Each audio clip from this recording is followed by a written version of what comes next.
Yeah, In Between the Lines podcast with Shamar and Jay. Nothing is out of bounds. Yo, it's the In Between the Lines podcast. I'm Shamar. That's Jay. You are the Pod Squad. Make sure you like and subscribe. Jay. No, bro, what's going on, man?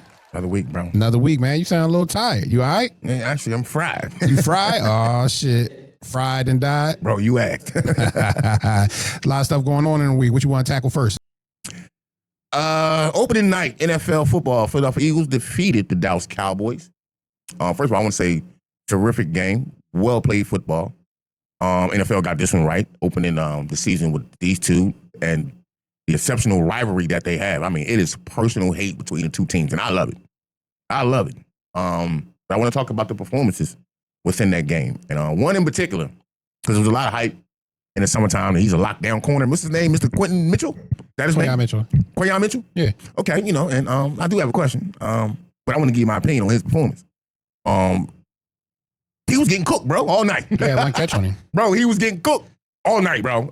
You talking about Dory Smith was getting cooked all night. Dory Jackson. But Dory no. Jackson. Well, if we can rewind the film. I'm sorry, people. George Pickens, he had a pass interference, George Pickens, because he was beat on the bomb.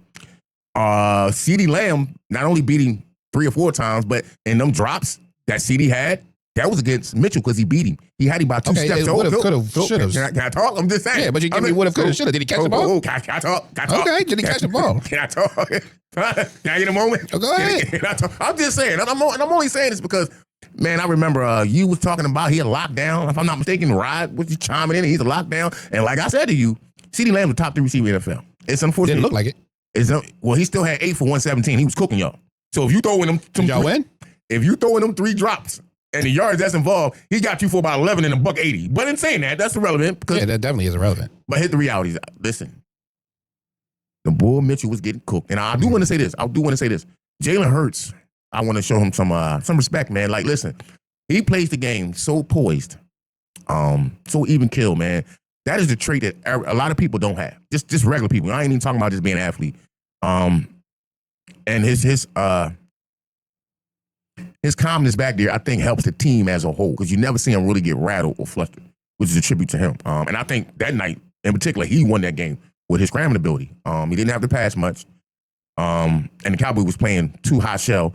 They was not going to allow anything to get over their head. And they contained Mr. Saquon Barkley, all night. But I think Jalen Hurts really won that game for the Eagles. But I will say this.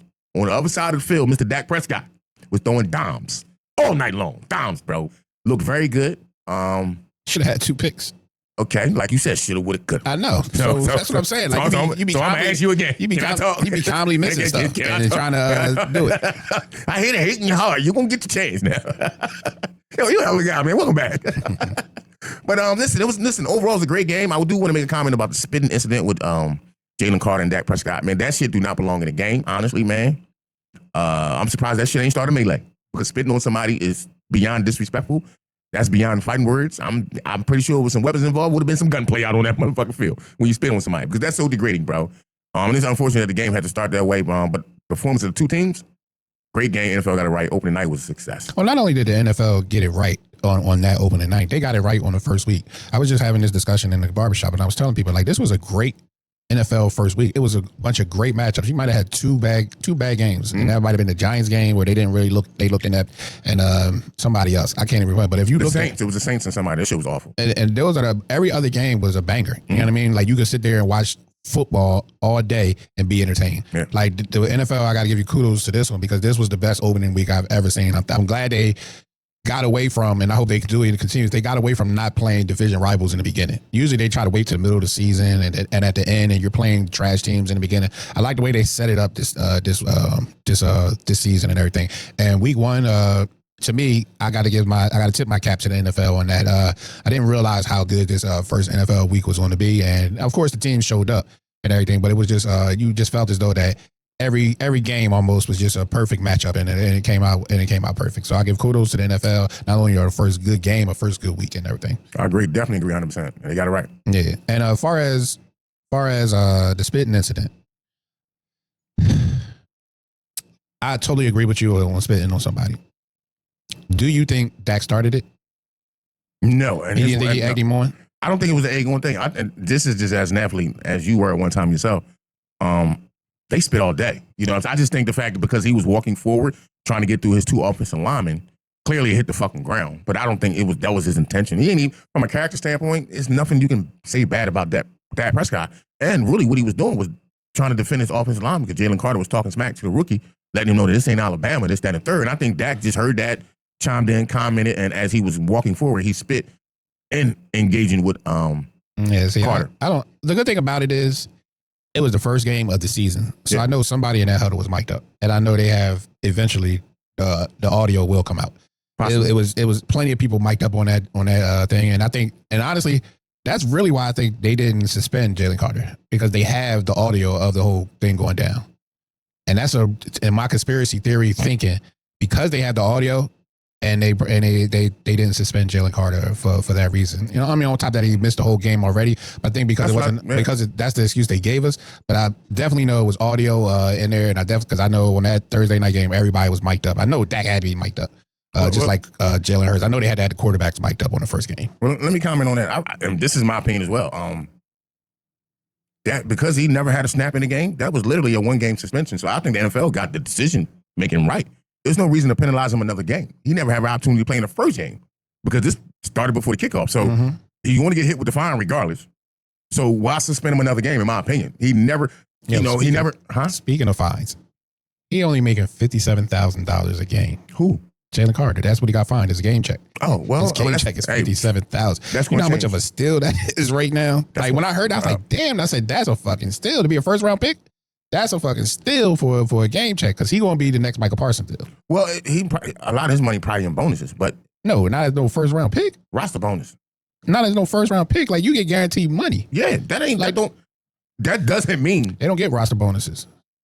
It's automatic. It's automatic because you're a first round pick. Yeah, that's what I'm saying. They don't get roster bonus. They get their everything's already set. He got guaranteed money, but a lot of that could have been the signing bonus. You see what I'm saying? That's what I meant to say, the signing bonus. Yeah, they already slated. I don't know. They ended that back in the day with that boy with the big contract. Like, you get, everybody's position is a slated thing. It's almost, until the second round, it's almost a slotted at what you can make. But even, whatever it is, $57,000 a game check is easily going to turn into probably $2 million a game on his contract. Yeah, and that's going to change any day now. We both know that. Next year. Understanding the game. But at the end of the day, man, NFL did the damn thing. Great week of football. Looking forward to next week. Looking forward to next week. So, seeing your team, we're going to end it like this. Seeing your team, I'm guessing you are impressed. Yes, absolutely. All right. That's why you asked. No, I'm guessing you are impressed. I wasn't impressed. Yes, you were. No, I wasn't. Bro, you was nervous. You was sitting on the edge of your seat. I was not nervous. We got the ball back with 3 minutes and 42 seconds left and 3 timeouts. I seen you, man. That curl started moving around up there. I was not nervous because, like I said, we had already given missed a couple of picks and a couple sacks that was lucky. I was like, oh, it's going to. And when he dropped that last pick, I was like, fuck. You know what I mean? Jalen Hurts should have been sacked by Trayvon Diggs. I don't know how the fuck he missed him, but we talking about missing a couple sacks. Yeah, I understand. Yeah, but no, he was literally wrapped up. Yes. Trayvon couldn't bring him down. Couldn't bring him the fuck. He was too excited. First time he missed in his life. He dipped. But what do you see your team doing? Honestly, first of all, let me say this. I want to give my coach a shout out. Schottenheimer. Let me say this. Schottenheimer, I'm sorry. Let me say this. The play calling was fantastic. Phenomenal play calling. He had the team ready to play. They believe in the messaging. They played physical. They played with energy. I like the adjustments. Second half, nobody scored, either team. I think we got a shot, man, definitely to make the playoffs. But to be a threat within the division, because honestly, I'm looking at the Eagles' schedule. It's not a week where they can sit there and say, we can chill this week because look who's coming to town. Every week is hard for the Eagles. I think this Sunday's going to be hard. Have we got the same schedule except for like a game or two? Not like we're playing third-place teams. You playing first-place teams. We're playing the same division and all that. But the reality is this. Like I said, two teams different. I'm just saying, bro, your schedule is more difficult than mine. Fact. So in saying that, I'm looking at us going 11-6. Oh, shit. I like it. All right. I like it. Well, as I said and predicted last year, we have the team. To repeat? Yeah, we have the team to repeat. That secondary? Yeah. They barbecue chicken back there. They're not barbecue chicken. See, do you be listening to me when I talk? I tell you I'm watching TV. I ain't listening to you. And I tell you this. I tell you this every year. The first 3 games are we don't look good. Our defense don't look good. Our offense don't look good because they literally play no preseason practicing. They don't play hard. For some reason, with Nick Sirianni's, every year, the first 3 games, and you go back and look at it, the first 3 games always look like this. Here we go. And I told you this before we played. I told you this. Shit, dog. All It's a different day. Yeah, Here so we go. Yeah. within a month. Man's got to do. Within a month, we should be good. The only question I will have is my offensive coordinator. Does he have game flow? You know what I mean? You got the players, you got the talent, you got the plays. Do you know how to call the plays? Like you just said about your coach, how you liked how he called the plays. And to me, I think a lot of play calling was missed on that because y'all were playing back, and it could have been Slant City with. You talking about on mine or your team? Your team. Y'all were playing like 10 yards back. You should have been killing no one slants and RPO. We didn't run. We made it run 1 RPO, 2 RPOs, maybe. Well, let me ask you this: do you think my defensive line outplayed your offensive line? Fair question. Look at the numbers. Pretty stout. Yeah, I don't think y'all did because I think the opportunities were there. I just think it looked like the coordinator before last year, Brian Johnson. It looked like they were calling long developing plays instead of taking what the defense is giving them. Okay. And that's why I said I got to look at my offensive coordinator over the next 2 games to see where he is at, because there's no reason that you should have 3 wide receivers running deep routes with only your tight. That's why Zach Ertz was open, because they kept living underneath. Who was open? Dallas Goedert. That's why Dallas Goedert was continuously open. Had like 6 catches because underneath was wide open. That's why they kept running. They kept running levels type passes out there, and they didn't run no slants and no RPOs. So hopefully they get that together. Maybe their game plan was to test y'all cornerbacks. You know what I mean? And maybe they thought they can get all, but like I said, I didn't see the adjustments in there and everything. Well, I would say if you look at the scheme, what we played too high. We played a real show, bro. Nobody was gonna get behind us. Yeah. So that's why Dallas Goedert got them opportunity, because he was the check down. So right. Jalen Hurts in managing the game made the right decision every time. Right. He made the right decision on that play call. But I'm saying, because y'all were playing too high safety and y'all were crowding the box, a slant would kill y'all instead of running levels, instead of running deep ends and deep outs. A short drag, a short slant would have killed y'all because y'all were playing so far back. Okay. Fair enough. Fair. So, but I see it says 11-12 team win just because if the coordinator don't get it together. You say Eagles, how many wins? Probably 12. 12 wins? Yeah. I'm not mad at that. With that roster, I'm not mad at that. Yeah, 12 wins at minimum. I could see 14 easily, but I got to see, again, talk to me in 3 weeks, because it takes 3 weeks for them to get in the groove of things and everything. I'll say this. I think the overrated team within the division, NFC East, I think the Redskins are overrated. And that's just my opinion. We're going to find out tonight. They got Green Bay Packers. Michael Parsons will be all over the fucking field. How you like that? Playing with that new money, like what? That trade. Do you really want to ask me that? Yeah. Okay. Since you asked. Ended with that. You give me your thoughts, I give you your thoughts, we ended with that. Since you asked, the Michael Parsons trade, first of all, I'm upset because Jerry Jones, the way he was trying to conduct business, in today's modern era of football, the agent has to be involved. That's elementary. This is why they got unions. This is why they got, certain shit set up when it comes to making these deals. The agent has to be involved. Do they? Yes, they do. Lamar Jackson didn't have an agent. Well, his mom was acting as his agent. So, yes, it's the third party is there. I'm going to say that. Third party. Fair enough? No, not Lamar Jackson. His mom wasn't in the business. Listen. Well, in saying that, this is where, from my view of Jerry Jones and how he tried to manipulate the whole thing. First of all, you wear 2 hats for the organization. You're the president and CEO, and you're the general manager.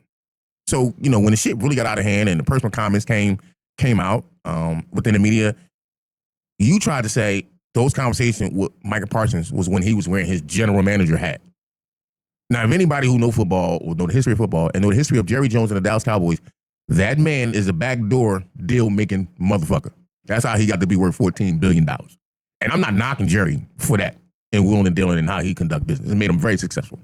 But this is a young man who's 26, not even hit his prime yet, getting his first major contract. Even if you felt like that deal was not honored by him, that third party, you should allow to be part of the process. Between your personal feelings with that third party, who is this agent, and with the previous deal you thought you had with Michael Parsons from a handshake standpoint. This ain't the 1950s, bro. Them handshake deals don't work in the modern era of football. So I'm disappointed from that standpoint because it got personal. And it wasn't about the team no more. It was about how you felt during that deal process. Me as a fan has an issue with it because you should be trying to put the best product on that field. We haven't won shit in 29 fucking years, bro. It's depressing. It's hurtful, Mark. I'm a Dallas Cowboy fan. So when, don't do that. See, I'm going to tell you what's funny. And the other time, Mara fucked the buttons up. He can't remember which one to hit, but you got that one right. It's very timely, my brother. It's cool. But seriously, you're not trying to beat the best talent on the field. And I really thought it would hurt the locker room. You know, how can them guys go out there and play knowing they don't have the full support of the owner and having Michael Parsons on his team for the next 10 fucking years? He's a generational talent. It's insane that this actually happened. But now that time has passed, and the new money he got, $47 million per year, $188 million deal. I would say this. Fuck Michael Parsons. I ain't paying that shit. All right. So here's my thoughts on it. As an Eagles fan, I'm disappointed y'all didn't sign him because I wanted y'all to sign him. I wanted y'all to mess y'all cap up.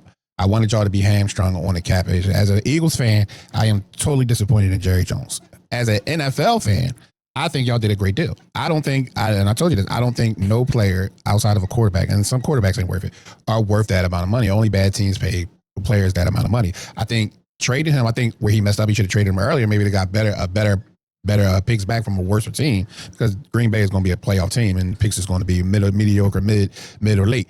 But I think what this does for the Dallas Cowboys, I think it frees up enough money so that you can sign your upcoming players and so that you can draft some young players so your cap ain't so hamstrung.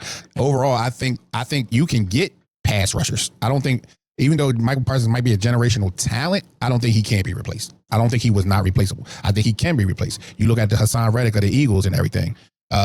When they thought he was it's a sack monster, he can't be replaced. Well, yeah, we replaced him. I think all these guys can be replaced. I think maybe you might fall off a little bit, but I think he can be replaced. So I think y'all, the Cowboys, came out good in this deal. I think it was a great deal for y'all. Well, not great deal. I think it was a good deal for y'all. I think y'all could have got better, but I think it helps y'all in the long run. I can't argue it now because when you look at it, that's 4 number 1 picks. You got the player who was a number 1 pick years ago with Green Bay and Kenny Clark, who is a dog. Let me be clear. Kenny Clark's a dog. 3-time Pro Bowler. Stud up there, pause. You got the 2 number 1s, and you got your number 1 next year. So that's 4 first-round picks. Yeah. So if you want to trade a couple of them and maybe try to get Arch Manning, whatever, you got an opportunity. And you still got cap space. So, after the fact, yeah, I'm cool with the deal.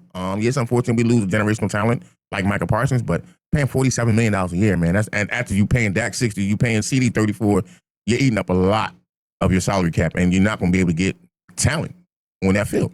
Yeah, you'll be middle of the pack. So, good deal, man. Well, another one down. I think we had some great topics here, man. Make sure you like and subscribe. Make sure you tune into the podcast. Make sure you share and everything. Stay in Between the Lines podcast. I'm Shamar. That's Jay. Guess what? It's free to subscribe. It don't even cost you no money. So make sure you hit that subscribe button, man. See you on the next go round. Peace.